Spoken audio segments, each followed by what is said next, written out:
Janasena PCC chairman Nadendla Manohar మీడియాతో మాట్లాడుతున్నారు. ఇప్పుడు లైవ్ చూద్దాం. ఖర్చే 140 కోట్ల రూపాయలు. అసలు ఈ రాష్ట్ర ప్రభుత్వానికి ఎటువంటి అడ్వైస్ ఇస్తున్నారు వీళ్ళు? వీళ్ళు ఇచ్చిన అడ్వైస్ ముఖ్యమంత్రి గారు తీసుకుంటున్నారా పరిగణలోకి?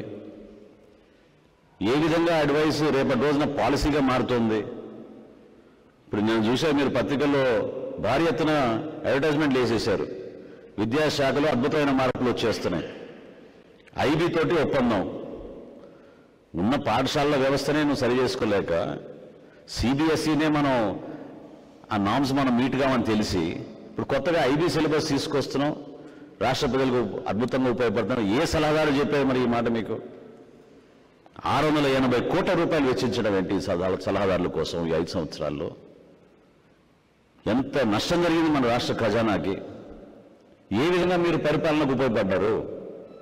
ఈరోజు మేము ప్రధానంగా డిమాండ్ చేసేది ఏంటంటే, అనేక సందర్భాల్లో మేము ప్రెస్ కాన్ఫరెన్స్ పెట్టి వాస్తవాలు మీకు పూర్తి వివరాలు అందిస్తున్నప్పటికీ కూడా ప్రభుత్వం ఎందుకు దీన్ని సీరియస్గా తీసుకోవడం లేదు? అసలు మీరు వెళ్ళి వెతకండి ఈ రోజున ఎంతమంది అడ్వైజర్స్ ఉన్నారనేది. అసలు కనీసం ముఖ్యమంత్రి గారికి తెలుసా ఎవరున్నారు అడ్వైజర్స్ అని?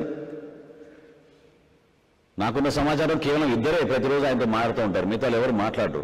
ముఖ్యమంత్రి గారికి కనీసం ఒక పత్రికా సమావేశం ఏర్పాటు చేసి మన చీఫ్ గెస్ట్గా కూర్చోబెట్టాం ముఖ్యమంత్రి గారిని.